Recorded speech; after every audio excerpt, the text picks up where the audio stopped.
Now we turn abroad and we're going to look at where the U.S. exports are going and what are some of the headwinds that we expect to see. So when we look at just what the U.S. has been putting into the market, gasoline was dropped another 95,000 barrels a day.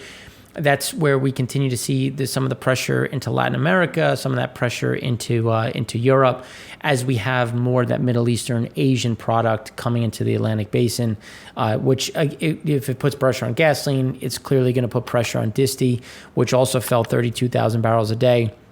And that's going to remain under pressure when we look at disti, especially when you look at the flow as India is sending more. We continue to see some of this push from the Middle East into the U.S. And then when we look at crude exports, you can see that crude exports had a bounce of 768,000 barrels a day to 3.4. Now, again, that's going to be that last push. We did get some bigger orders and some bigger pull from Asia. That's on the naphtha side. That's on some of the other, movements, if you will, in terms of some of the aspects of what comes next in Asia. They're picking what they can and where things continue to kind of move through. So when we look at buying, Europe is trying to buy a bit more gas oil. That's going to come from Asia. And we're not seeing a huge surge of product of crude exports from the U.S. into Europe. We did get a bit more into Asia, but again, that's going to be more one-off. So we still expect to be at, again, that 2.6 to 2.8 million barrels a day of average throughput. And this is one of those components. So we'll talk about this in a bit more detail. But when we look at operations, so China's oil refinery continued to decline. So when you look at daily oil refining, you can see it's come down. Shandong independent rates have also come down. Again, you're just seeing that total throughput. And the China daily oil refining is looking at state and at Shandong when you're looking at just millions of barrels of throughput, where when we look at run rates coming from Shandong, they're now back below 65%, and you're just seeing more pressure.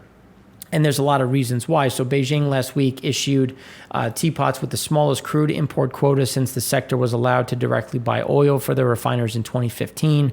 A combined quota of 4.42 million tons was allocated in a third batch this year. Now we're waiting to see what the fourth batch is going to be, which, I'm going to break it to you, it's not going to be a huge number. So again, these are going to be some of those headwinds, especially when we look at Asia and what the flow of U.S. crude is going to look like into that theater.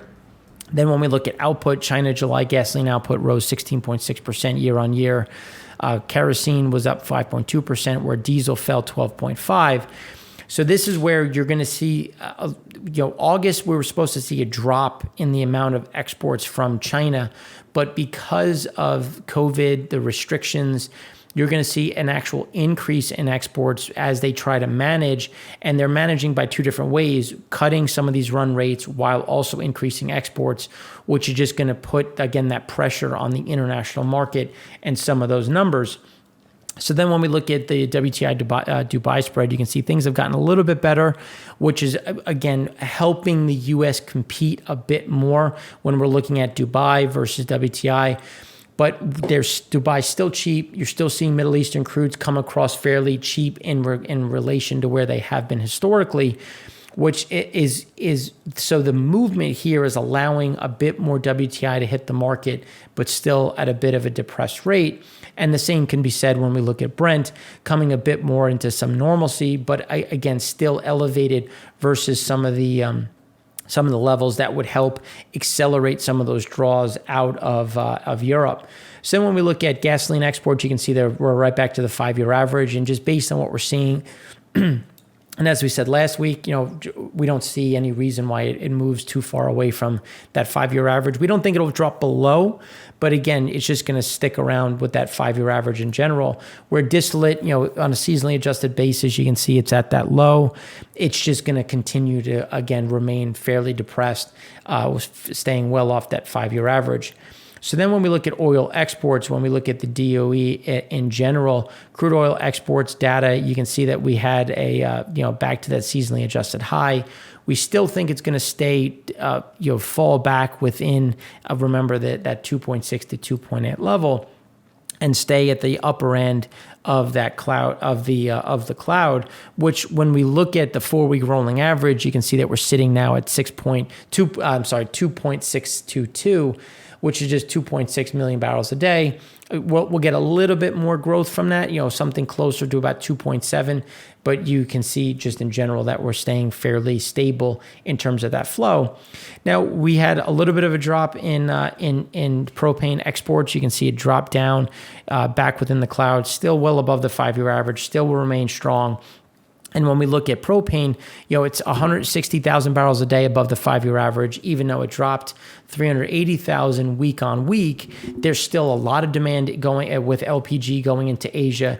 And again, that's going to maintain a lot of this strength as we look in terms of what happens in shoulder season, where you can see here in shoulder season, you typically get a fairly big drop. We just don't see that drop. Instead, we expect to see things remain fairly strong sideways. When we look at what happened in Europe had a small draw off that 8-year average or so. Again, we just think it's going to remain in that chevron pattern as we go sideways. But when you look at the seasonal average, the average gets a bit easier as we get into September, which again is just going to make those comps a bit simpler.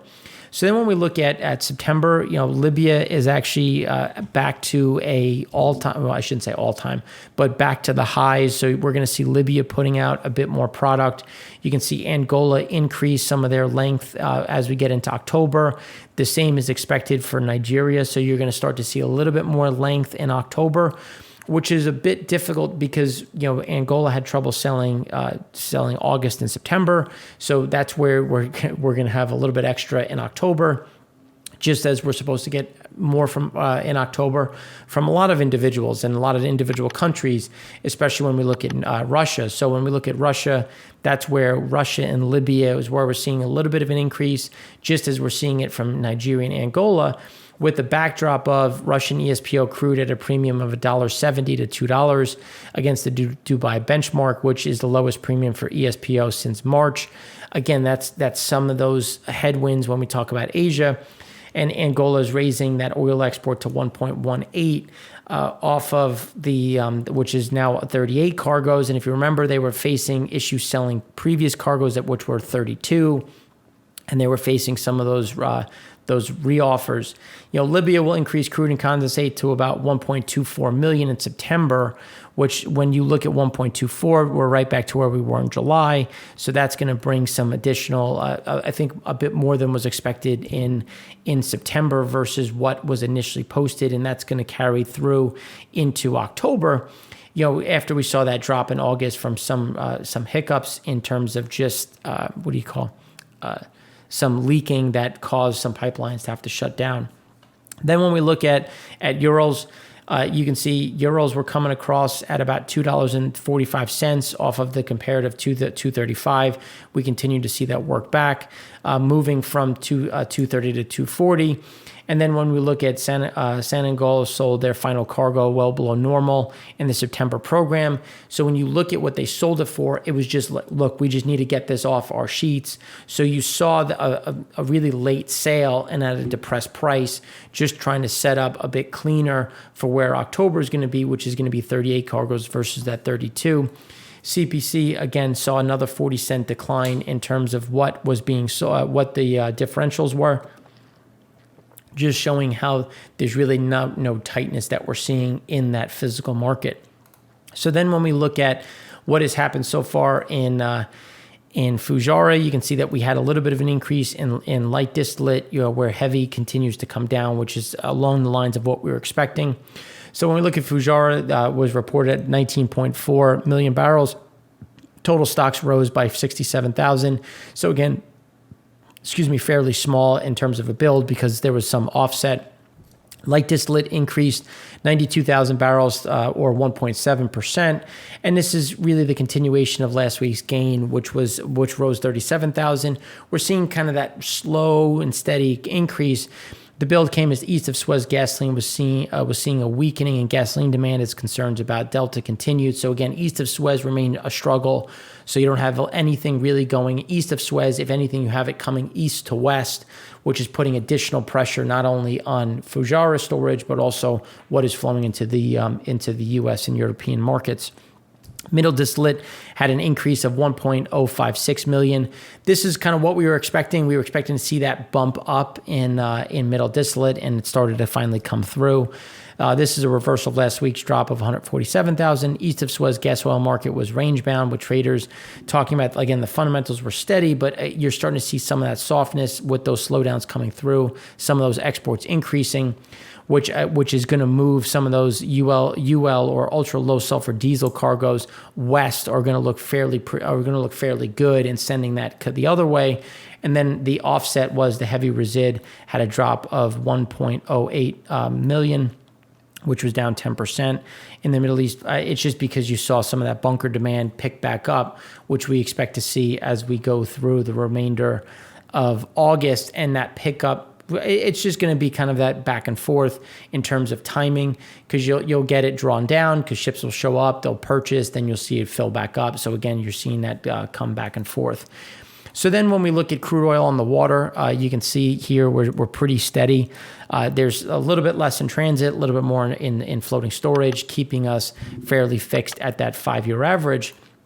But when we look at crude oil in transit, you can see it's had a little bit of a bump, moving closer to the 5-year average, but still below. And the difference was made up in crude and floating storage, which we can see here. Sitting in floating storage, it's, as we've been saying, we expect to see some declines, but at a very muted pace, seeing that remain elevated as we go through the remainder of the summer and into September, where we actually normally see some of that increase as we get into that September and October period.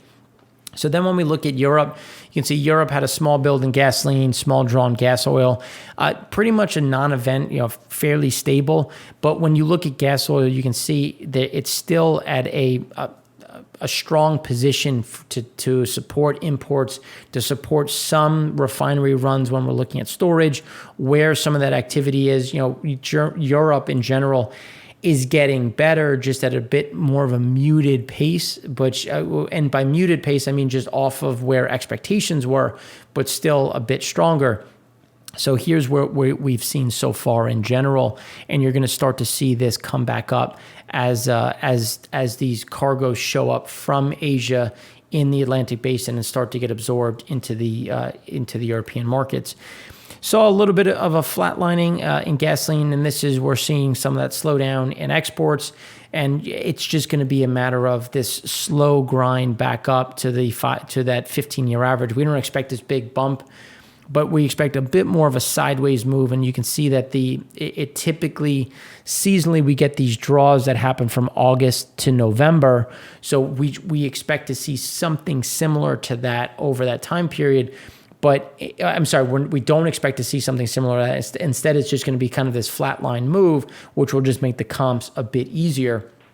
And when you look at fuel oil, still remaining at seasonally adjusted highs, this provides optionality, recracking, moving about, trading some of this fuel oil, bring in some of the gasoline, some different volumetric moves, which I think is really kind of showing where things are right now in Europe. When we look at draws in Singapore, there was a 400,000 barrel draw. You saw Resid had a small build. Disti had a small build, where light distillate or gasoline had a 600,000 barrel drop. But we'll talk about what that looks like. You can see there's some of that steady move down. Again, we just think this is going to remain fairly stable to the sideways move. We're getting more exports from Asia, which is going to show up in Singapore. And it's just a matter of how much just skip Singapore and go straight into the Atlantic Basin. How much of it gets stuck in Singapore versus the Atlantic Basin will come down to what expectations are for and what the cost of storage really looks like. So when we look at middle distillate, you can see here that we're right back to that 15-year average. We expect to see small, like a gradual increase in gas oil as some of these cargoes continue to leave or get exported out of Europe, out of Asia. And then when we look at light distillate, as we were saying, we just expect that sideways move of that kind of chevron pattern as we go forward. So not too much to report in general. When we look at spreads, the front month Brent time spread, you can see that we're having a little bit of a bounce off the lows. We don't see too much support going much higher or much lower. Just, at this point, fairly stable to the sideways move where we're starting to get some softness into the December contracts. And this was where there was a lot of views in terms of what those December spreads will look like. And now you're starting to see that come back off, and we expect this to slow down. And it's really, as we talked last week, on the EIA show as well as the FSC show, you're starting to get some of that demand softness get baked in. The IEA has reduced some of their expectations, and I think that some of that is getting priced into some of these spreads. So then when we look at Singapore, crack spreads still remain terrible, still very negative. Again, just there's no reason to see a big increase in the near term because they're just going to try to maintain operation. There's not a lot of money to be made given where these spreads are. And this is when we look at hydrocracking, Dubai hydrocracking refinery margins. Again, that sideways move just sucking along the very bottom of that level. So when we look at Northwest Europe, URALS, European URALS margin, you can see that it's fairly positive, still fairly stable, sideways. Again, gonna keep things fairly, just refinery activity fairly stable. You can see that they've kind of found this home.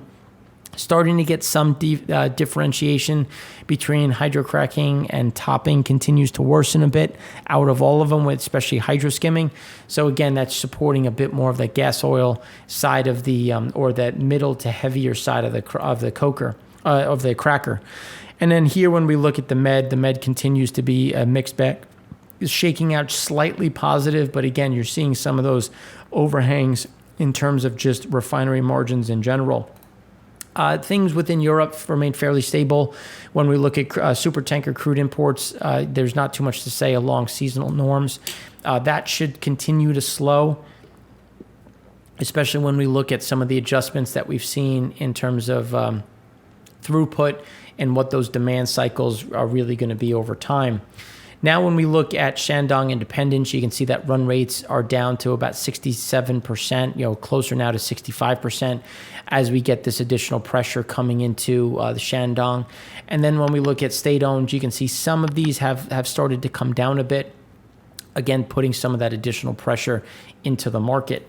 So then when we look at Asian floating storage, you can see here that, that little bump. And as we've been saying, we don't see a big reduction. You have renewed lockdowns. You have port congestion. You're going to see a lot of this get stuck and, again, remain offshore, which is just going to keep us very elevated on the Asian front.